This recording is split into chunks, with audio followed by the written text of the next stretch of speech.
While the legal battle continues over the office of the presidency, we're getting a glimpse of what Joe Biden would like to bring about. One of his advisors said we need a nationwide lockdown. That's right. COVID cases are getting worse, and the news is fairly obvious. New York is shutting down. New Jersey is shutting down, to varying degrees, mind you. Phase 1 lockdowns as the infection rate is skyrocketing. Joe Biden's advisor, of course, saying we need to shut the whole country down. And we're also getting a glimpse of the post-pandemic reality. Ticketmaster's post-pandemic plans include checking vaccination status of concert goers. That's right. Your ticket will let them know if you have received the vaccine. It's kind of creepy, isn't it? But more importantly, I think it's going to be devastating to the economy. It's going to result in a lot more suicides and depression, mental health issues. And ultimately, we're going to see economic devastation and potentially starvation. But that's what you get with the Joe Biden presidency, which we may be on track to receive. I don't know exactly what the appropriate argument is at this point. And what I mean by this is some would say Trump must win at all costs to avoid the complete destruction of our economy. Some will probably say that Joe Biden must win to lock everything down to save lives. I think the lockdown is wrong. Donald Trump is certainly fighting tooth and nail to win. And if Donald Trump does actually end up winning the presidency, though it's considered to be a long shot, we probably will avoid the worst of the worst. But mind you, Donald Trump did not lock this country down in the first place. The Democratic governors did. So even if Trump does become president by, some long shot legal tactic, we're still going to get lockdowns. They're already happening. It's going to be, in my opinion, substantially worse relative to what we saw earlier this year. Because when you look at the numbers in Europe, they're saying it's worse than it was the first time around. And now they're saying it's going to be worse here than it was the first time around. Here's the story from the Daily Mail. Biden's COVID chief says the U.S. should go into a total national lockdown for 6 weeks to avoid virus hell. And the federal government can borrow to pay workers while the country is shut down. Oh, can they? Our massive deficit. I'm not going to pretend that Donald Trump did a good job on that. No, we've been generating a massive deficit and a massive national debt. So sure, let's just keep doing that and see how long it takes until our economy completely collapses. Is that the plan? Apparently it is. I hear from lefties so often, let's just give everyone money during the pandemic because that worked so well for Venezuela, for instance. Yeah, we see what happens when they just print out money and give it to people or borrow. It doesn't work. They say a coronavirus advisor to President-elect Joe Biden believes that shutting down businesses nationally for between 4 to 6 weeks could help the U.S. from entering COVID hell. Dr. Michael Osterholm said Wednesday that a national lockdown may be the best way to keep hospitalizations and deaths down across the country until a vaccine can be distributed. He claims the country's economy will not suffer as a result. Won't, yet will.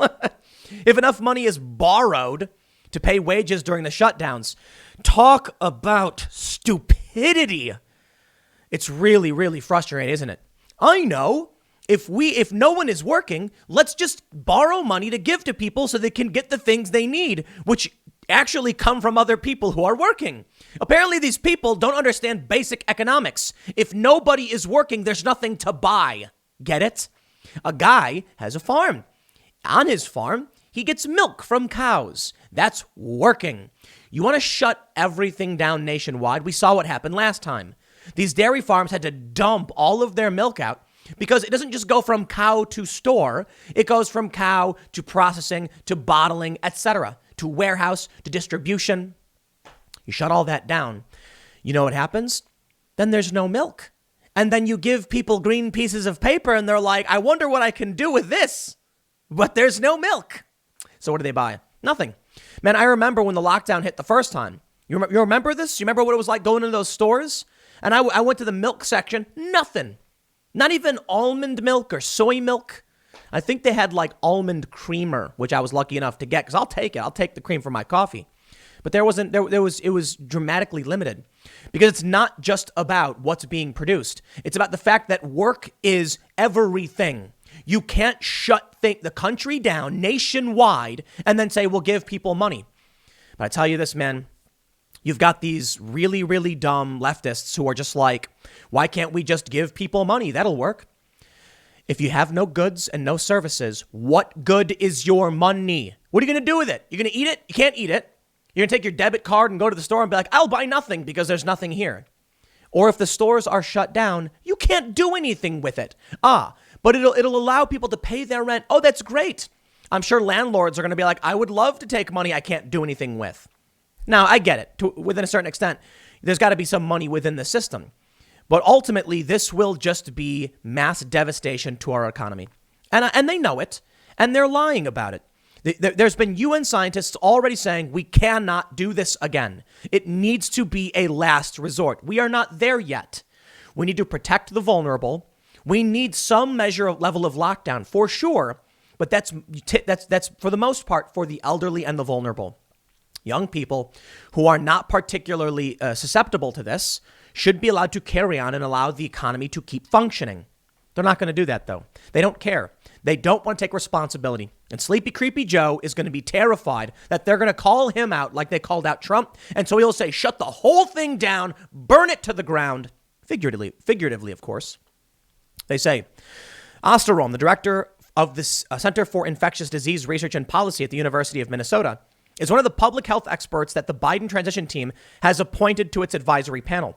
Biden says the advisory board will help shape my approach to managing the surge in reported infections.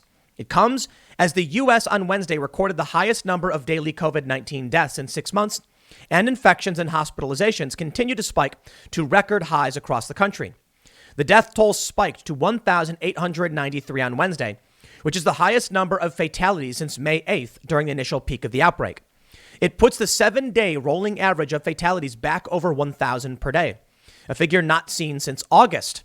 Isn't it really interesting how we just had this period? It wasn't the heat, and it's certainly not the cold, but just around October, it goes down. Okay, let's ease things up. We'll reopen. Don't forget to go vote.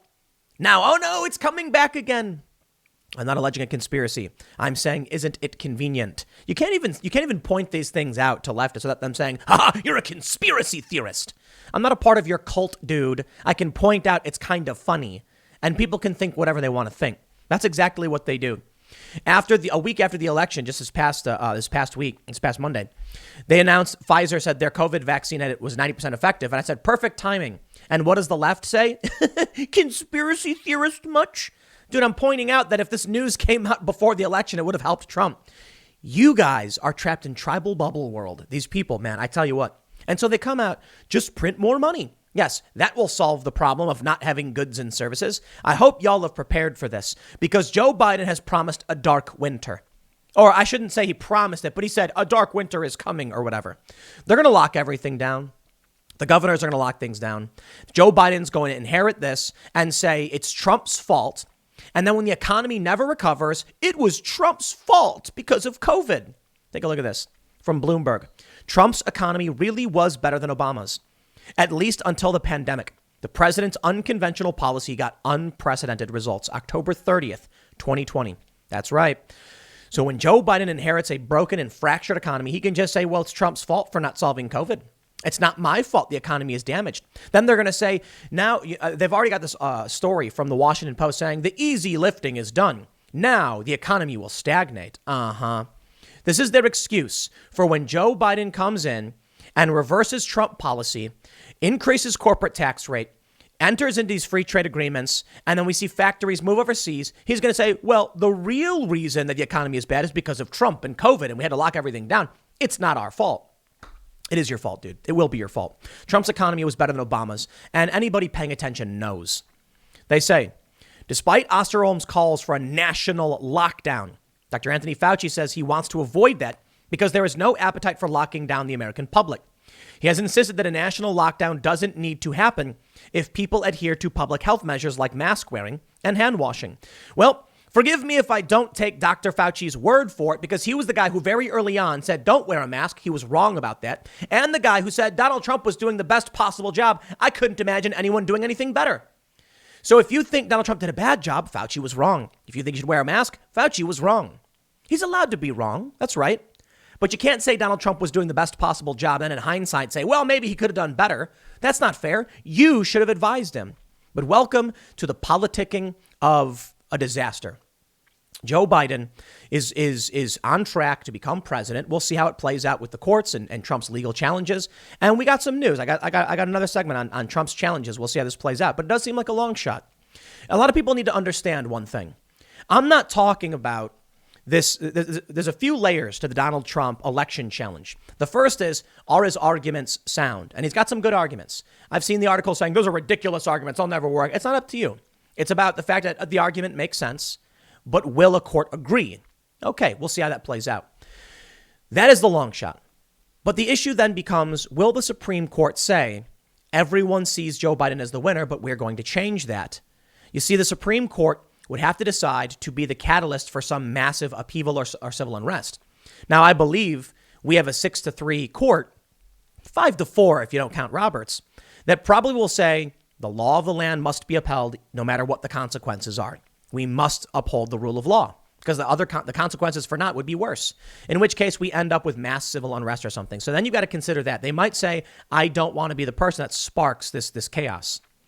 But ultimately, it comes down to, is Joe Biden just going to roll over and watch it all happen? Is the ACLU or the left? Will it really be as simple as Trump files a legal challenge, they agree with him, and then Trump is appointed? Or is Joe Biden going to go insane and the left will go and burn everything down? It's not going to be so simple. So I don't know what's going to happen. That's why I say it looks likely, based on preliminary projections, Joe Biden victory. We'll see what Trump can pull off. I believe if Trump does somehow end up getting a second term through these legal challenges, we will avoid the worst of this. It'll be a second term. Trump's not going to play any of these games, but the Democratic governors probably will lock everything down. They'll then blame Trump for it, no matter what happens. Take a look at this chart. They say number of new U.S. infections per day. It's higher than it's ever been in the U.S. per day. They are going to lock us down worse than we've been. And it seems like the lockdowns didn't do anything in the first place. We locked down for 7 months or whatever, and we still saw massive spikes. Now you want to lock down again? It's not going to change anything. You take a look at Sweden and they didn't lock down. I got friends over there and they're like, everything's normal. Everything's normal? They're like, yeah, some people get sick, but it's all right. We're carrying on as normal. That's ridiculous to me. It seems that maybe the lockdowns are actually backfiring. But these pathetic and terrified politicians don't want to accept responsibility that sometimes a natural disaster happens. So what do? Make excuses, burn it all down and say it wasn't my fault. It was the pandemic. Now we can see, even though the cases are skyrocketing, the number of deaths, not so much. I mean, it's going up for sure. You can see the little blue line and we're seeing a spike. But it's not a skyrocket the way cases are. Number of new infections per day. Could it be a tabulation issue? Could it be better testing? Well, Donald Trump said that the more we test, the more cases we get. If people are mildly ill and don't care and don't get tested, the number of infections stays the same.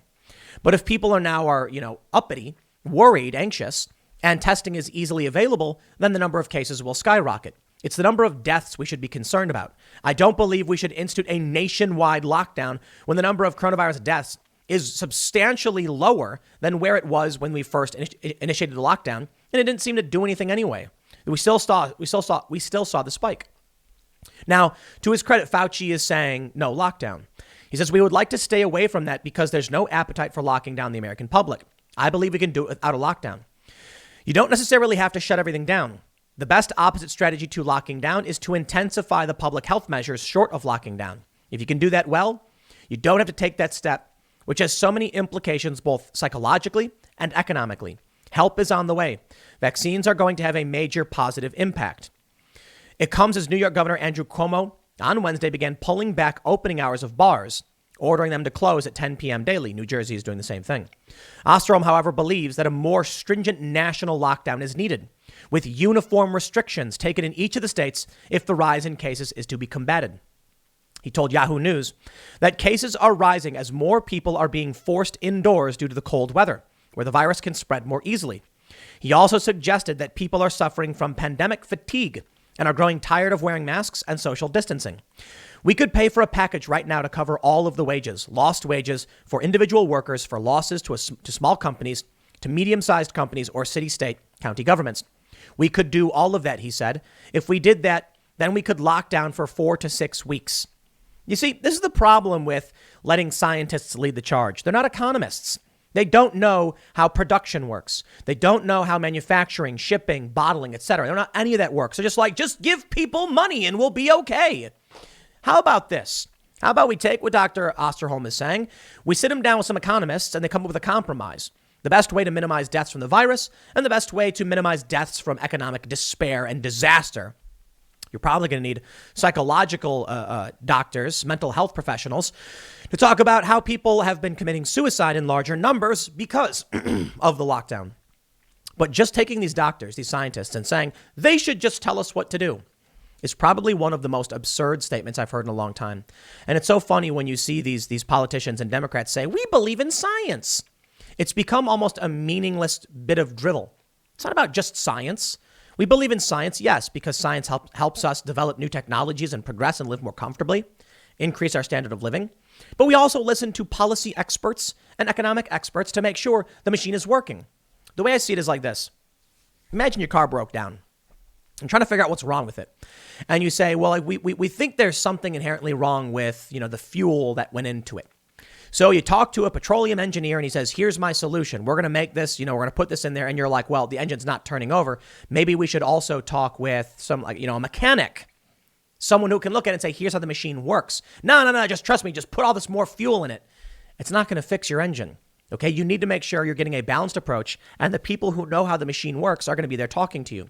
Just because you're having a problem with the fuel you're using and the scientist is telling you how to improve it doesn't mean it's going to make the car work anymore. Our economy is a machine. We see a transfer of goods and services. That's what the economy is. It's household management. How do we get food production here to be shipped here? And it's decentralized.